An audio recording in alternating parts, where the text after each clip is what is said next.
You're listening to the news on RTHK.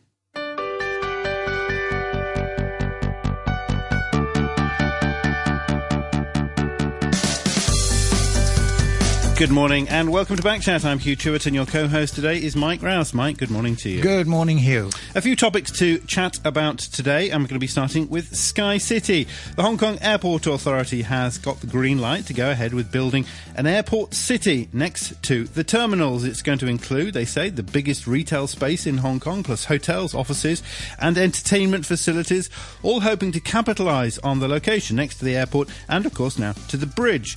The land, some 25 hectares, is donated by the government. So is it money well spent, and what sort of public oversight do you think there should be? Are airport cities the way of the future?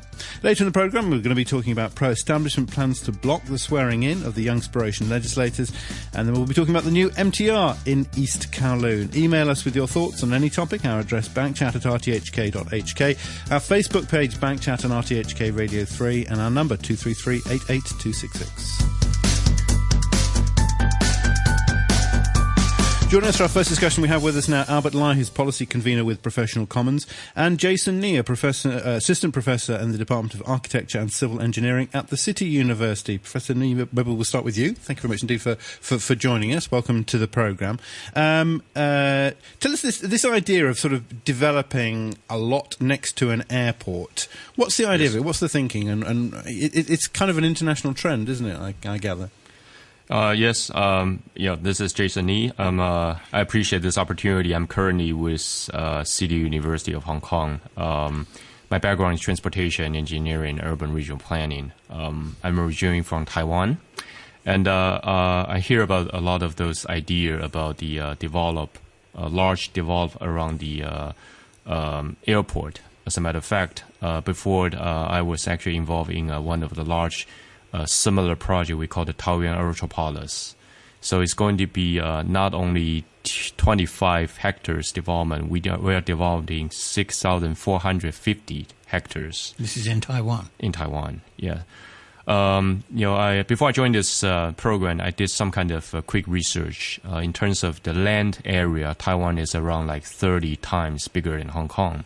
But in terms of this Taoyuan Electropolis versus the SkyCity development, the Taoyuan Electropolis is actually 275 times bigger than the SkyCity. I hear a lot of people start to discuss this idea. And actually, before I joined this program, I posted this interview request to my Facebook. A lot of my friends post on, this is going to be another Tong Chong. So I think the idea of Hong Kong IA, they are thinking about try to really increase the shopping mall area. As a matter of fact, to really supplement the shopping floor area of Hong Kong. But I think what's the really matter is what would be the element in that type of development, because in Taiwan, when we try to develop this airport things, this is the airport. This is going to be the first or last image for people who first come to Hong Kong. So what are we going to leave for them as the image of Hong Kong? When I go to a CBD, everybody thinks Hong Kong is really much about shopping. Are we actually leaving this image all the way when people still leave Hong Kong? So I think maybe some of the ideas we could do shopping in try to make this financial sustainable kind of development, but we may try to involve other type of element. In Taiwan, we do a lot of like cultural innovation, IT, all those things. We try to really kind of reshape people's idea to Taiwan. In Taiwan, you could have industry. Yes. Whereas Hong Kong, we're no longer famous for industry. Yeah. So it's yes or no. How about film? In Taiwan, we are doing some kind of Universal Studio type of things in that area. So Hong Kong, in certain days, the movie industry is even much stronger. Was in the leading road of the Asia. So maybe we could put some of those elements in there, or some of the project I'm currently kind of a little bit involved with the CEDD of Hong Kong government is, like developing the waterfront, those type of bicycle type of things, or kind of open area. Try to add more element to the whole development area. Try to increase more variety in that place. Maybe we could, even this is a shopping mall, we're gonna bring different image for different people. I mean, shopping is a bit worn out, isn't it? As a theme, as a major attraction. Now you can got all these brands everywhere. Isn't the trouble that people want to shop at the centre of things? They don't want to be on the fringes. They don't really want to be at the edge. That they would rather, if they're going to come to Hong Kong, they want to go downtown. They want to go to Chim Sa Choi and shop. Isn't that the trouble with because people have complained about an influx of mainland tourists, and people have thought about, building shopping malls and shopping centres on the border and so on. But the trouble is that people want to, and you would understand it, want to go downtown to shop. Well, there's different strands to this, aren't there? I mean, if you're talking about milk powder and other daily necessities, the closer you get them to Lo Wu, the better. Yes. Because they don't want to come downtown either, and we don't really want them to come downtown and affect local people. So there's that element as well. But I can see the point of what Professor Ni's saying here. What we need near the airport are lots of things for conventions, exhibitions, entertainment, as well as offices. I don't see it being industry. Obviously, that would include some shops because there's going to be a big market there. But there's got to be another theme. I don't see how you can make shopping the theme and then hang everything else on that tree. Isn't there a danger also that this is kind of very artificial? That you're trying to create an area of interest, and you're trying to create a buzz in a region which really doesn't have any kind of natural reason to have a buzz or whatever. And you look at, say, Cyberport, and you look at, the shops in Cyberport, and they're sort of deserted and they're empty because there's no kind of connection between the offices and the living area and the shopping centre for various reasons. Or you look at Terminal 2 at the airport at present, which is this vast empty shopping centre which they've decided to call a terminal, though it's not really a terminal at all, and so on. And there's no one there, and they've got some attractions there. They've got some sort of entertainment attractions, and they've even got a museum and so on. And it's quite a lonely and run-down experience if you wander around there, because they're trying it. It's kind of not a natural place and not a natural destination. How do you avoid that? How do you avoid building a shopping centre and no one goes? Yes, we certainly encounter a lot of those things, and actually, before moving to Hong Kong, I was actually working in Macau as government's consultant. I also advised a couple of private developer, including a casino and a resort over there. And of course, there was that whole development, the whole sort of where they were building the little cities and things, the little Amsterdam and so on. And that whole thing, and the volcano, and that was a complete disaster, wasn't it? That was by the waterfront. By the waterfront, yeah. Anyway, one of the things I think this SkyCity, really covered two of my biggest research interests. One is, can we actually use hardware, or we call it infrastructure development, try to change people's behavior? Can the environment to be really created by just build some kind of things? So I see, and also another topic for me I'm interested is the tourism carrying capacity issues. So to the first one, if we do build this SkyCity, can we actually just create that area and really get people from the potential tourists of Hong Kong Zhuhai Macau Bridge? That is actually another big assumption of the Hong Kong IA. They try to grab those people for the future. They are going to use the bridge. Right. I think you've got to have activities with the infrastructure. You can't. This idea of build it and they will come is not going to work with as you said. Terminal 2 it hasn't got enough activity in it. And then if you have the activity there, well, then the shops can survive.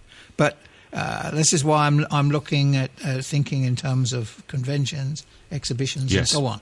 It's the most obvious thing for Hong Kong to do. People like to come to Hong Kong for those activities. We have our biggest exhibition centre is there at the airport. So if we build it out to full size, if we build some other facilities in the same kind of thing, you create a nucleus. But just to build something and then sort of shrug and walk off, that's not going to do any good at all. Okay, comment on our Facebook page from James, who says, it's not a city if no one lives in it.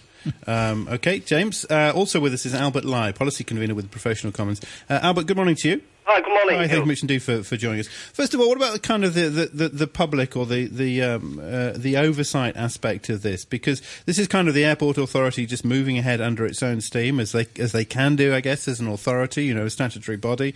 They have a high degree of autonomy, basically. But the land has been donated or given for a very low rent by the government. Do you think that's how things should work? Yeah, I think this is a problem. In fact, we look at this issue from two perspectives. One is a planning perspective, the other is the management perspectives. Now, we talk about the planning, go back to the planning a bit later, but in terms of management issue, if you look at the ordinance for the establishment of the airport authority, it is mandated to operate the airport and its ancillary facilities. Well, okay, its mandate is very clear. Now, but recently, the government actually divided the piece of land. They do what they call a land swap. In fact, they cut off the pieces of land for the SkyCity area, and then we lease it back to the airport authority, for $1,000. And essentially, they give all the land premium to the airport authority without any public discussion and also without any approval by Legislative Council. Now, I think that is very problematic. First of all, the airport authority was not set up to manage retail or commercial business. Now, they can manage some retail business because it's part of the airport terminal. That's fine. But now we're talking about SkyCity, which is essentially a separate project on a separate piece of land. So it actually has gone out of its mandate. I mean, I think people may even argue that actually the airport authority has actually violated its ordinance in trying to manage a separate SkyCity which consists only of commercial and retail facilities. Albert, good morning. This is Mike Rouse. Is this a case then for reviewing how, as a community, we monitor the airport authority?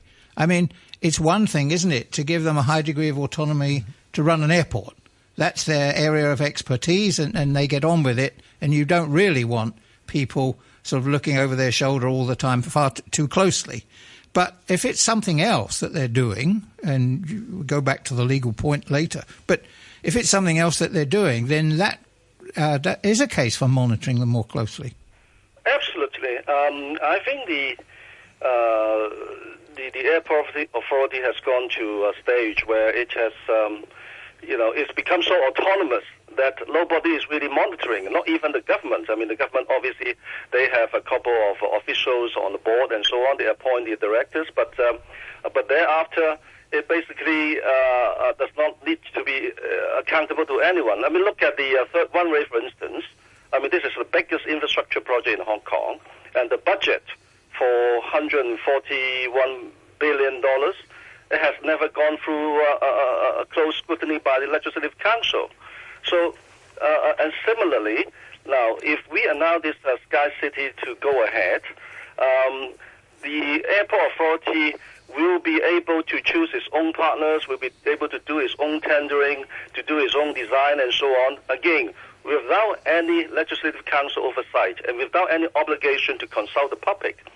And this completely goes against the principle of good governance. This is similar in some ways to the grant of the site in Wan Chai to the TDC, because they got a grant for almost nothing and then did a back-to-back deal.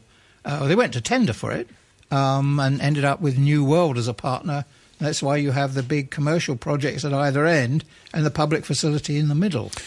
Yeah, I mean, Albert Lai, can't you argue that there's a record of some success? The exhibition centre kind of thrives in Hong Kong, and of course the MTR is now very used to being involved in residential developments and commercial developments as well. So it's nothing new in Hong Kong. Well, I'm not sure that you can repeat those success, in all the places. Now, in fact, in the case of the airport authority, it has. You could say it's better to have a shopping centre run by the MTR than run by LegCo. To be honest, go back to airport authority. MTR is a different issue. I don't want to delve into it right away. But the easiest thing is to go back to the track record of the airport authority. They have a big failure in terms of Terminal 2. Anyone that goes into Terminal 2 will find that the shops are pretty empty. And there are few passengers there and so on because they have a wrong design. And what they're proposing now actually is to demolish this building, which was less than 10 years old. Really? I didn't know that. They're going to demolish it? Yeah, they're going to demolish it and then we build another one, right? So I mean, it's a huge waste of public money there. And that, with such a poor record of development, now we are giving them another huge project without any public scrutiny. Professor Ni, how do you feel about that, or do you kind of feel that's not your business? Who runs it? Yeah, similar situation as I just first mentioned about very, very large development project, the Taoyuan Metropolis. After the new government, this project basically got paused. Having a big development project, it will require a lot of public consultation process. I see and observe in Hong Kong this public consultation getting more and more valued by different interest group or stakeholders. So having a public involvement and try to really make sure that we are building the right infrastructure, I think that will be the really important things. So I'm not saying not to build. What I really try to suggest is during the process, we try to involve more people to get engaged. How about the young generation? How about the people doing innovative things? Isn't that a recipe for no action, though?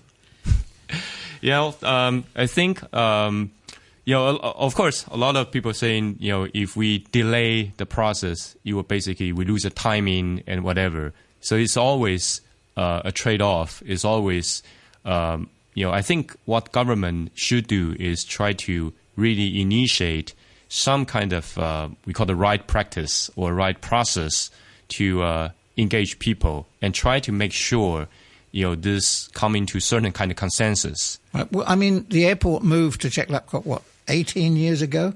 If you go now to the old airport, to Kai Tak, it still looks like a building site, and doesn't of course, there's controversy about the cruise terminal there. And yes. Can I chip in here about a planning issue? Now, because we talk about this huge so-called SkyCity, and that... we should all wonder, where the customers will come from, given the experience of the T2. But more than that, if we dream about having customers coming from across the bridge, from the mainland, we got to think twice, because the first landing point for the Hong Kong-Zhuhai-Macau Bridge is on an artificial island, and that island is not the airport. Right. Yep. And the island has to be linked by another bridge. A monorail, I think, was suggested. There would be a monorail link between the SkyCity and the island. The government is talking about, Paul Chan is talking about building another huge area of entertainment or retail and so on. They're talking about several million square feet of land to be developed on the artificial island itself. On the bridge landing point. On the bridge landing point. So, are we talking about having two huge, shopping malls competing with each other, purely to attract, mainland tourists from across the border. And then why on earth should the mainland tourists simply stay in these two areas and not going into the town center? And then we haven't even resolved the issue of whether allowing those polluting cars, polluting vehicles coming from across the mainland to go inside to the town center and so on. So there's a whole range of issues still up in the air, and the government has not resolved any of them. And then they're now giving this big piece of land to the airport authorities. Jason Lee, I mean, this does work in some places in the world, doesn't it? I mean, there was a conference, I think, last week or the other week in Hong Kong, organised by the Airport Authority, and they were sort of citing, they had international experts and so on, and they were citing places where this has worked. I think Schiphol was mentioned as in Amsterdam. Mm-hmm. What do they do right in the places where it works? Back to... you just talk about the Hong Kong-Zhuhai-Macau Bridge landing point. There is still some kind of uncertainty dealing with that. I did a little survey about people's behavior by asking their hypothetical question. At least half of the people will still stick with the ferry right after the Hong Kong-Zhuhai-Macau Bridge open. So that is already explains certain things. Another thing is a CIQ process. We are going to talk about some kind of sail bus, so it will be serving door to door. That will be really give the Hong Kong-Zhuhai-Macau Bridge an advantage. So if we really have all those tourists, assumingly we are trying to get them to the shopping mall, that means they have to leave the bus and go to the mall. And how about how to really link them to the CBD of Hong Kong? So there will be a whole lot of issues. Of course, in this kind of development, we see quite often in different places in the world. Taiwan we tried, and we still try to rethink, but similar idea. SkyCity and some kind of European cities. But once we really figure out people's behavior for those infrastructure, maybe that will be another, one step, before we really talk about how much area we are trying to develop. I think we need a much more comprehensive explanation of the planning intentions behind this, leaving aside for the moment who actually executes it. Mm-hmm. What's going to happen on the bridge landing island, what's going to happen on the airport island is one issue from a planning perspective. Mm-hmm. And then secondly, you've got this other aspect of, who's going to be the executive authority to implement it, and how is the community going to monitor what they're doing, especially the EDGCO? Yes. I think the point about who's going to execute it is important too. Simply because if you count the land premium for that big piece of land, based on current price, we're talking about nearly 30 billion Hong Kong, right? So we are essentially subsidizing airport authority with another 30 billion without anyone even noticing it. Well, LegCo being informed. In fairness, the land was already granted to them, wasn't it, under lease? They surrendered a big chunk and then immediately got it granted back to them, but with different approvals. The land was granted to them to operate as an airport facility. Yes. That's the intention. That had always been the intention. Right, and they've got permission to do other things. The intention was taken out, so it becomes a different piece of land entirely. It's a golf course at the moment, is that right? It's the golf course there? It is partly a golf and partly a car park. Okay. Mary uses a different language slightly, in an email. She says, "Dear Backchat, lawmakers should be questioning why this large site has been given to the Airport Authority for a nominal sum. The amount is a secret. Fred Lamb said it would be developed in partnership with like-minded developers." That's Fred Lamb from the Airport Authority, who would claim a share in the project's future revenues. Does that not ring bells? Another sweetheart deal, and the taxpayer is shafted again. This project should have been approved by LegCo after public consultation and with full transparency with regard to the details. It should have been put out to public tender on a build and operate and return to government after, say, 20 years arrangement. It's obvious that there is another scandal brewing here, like the Henderson Grand Promenade, New World Development Sononkai Hung Hom Peninsula, etc. Which government officials will enjoy lucrative post-retirement management positions with the Airport Authority? The arrangement is absolutely scandalous, and LegCo members should be looking into this and other pressing issues instead of wasting time on abstract, inchoate posturing. That comes from